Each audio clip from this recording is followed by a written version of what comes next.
உங்களை மாதிரியே தான் நான் ரிக்வெஸ்ட் பண்றேன். தலையோட எல்லா படமும் நம்மளுக்கு ஆல் டைம் ஃபேவரட் தான். பட் எனக்கு ஆசை எப்படியாவது படையப்பா அந்த ஸ்விங் சீனுக்கு தேட்டர் என்ன ஆகும்னு தெரியல. கூடிய சீக்கிரம் ரிலீஸ் பண்ண ஆசையா இருக்கு. அதே மாதிரி தமிழ் சினிமாவை அடுத்த கட்டத்துக்கு எடுத்துட்டு போற படம் ஆகஸ்ட் 14. அதே மாதிரி ஜெயிலர் 2 ஒரு பயங்கரமான எதிர்பார்ப்பு இருக்கு. இப்ப பாட்டு ஒன்ஸ் மோர் போட்டு வெயிட் பண்ணலாமா? கண்டிப்பா கண்டிப்பா. ஓகே ஓகே, வாங்க என்ஜாய் பண்ணலாம். Thank you.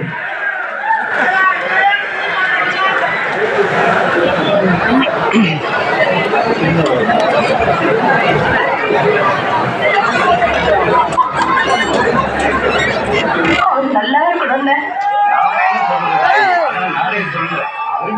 இன்னைக்கு ஆயுத பூஜையில நல்ல ஆட்டோ ஸ்டாண்ட்ல பட்ட கிளம்பிக்கிட்டு இருப்பாரு.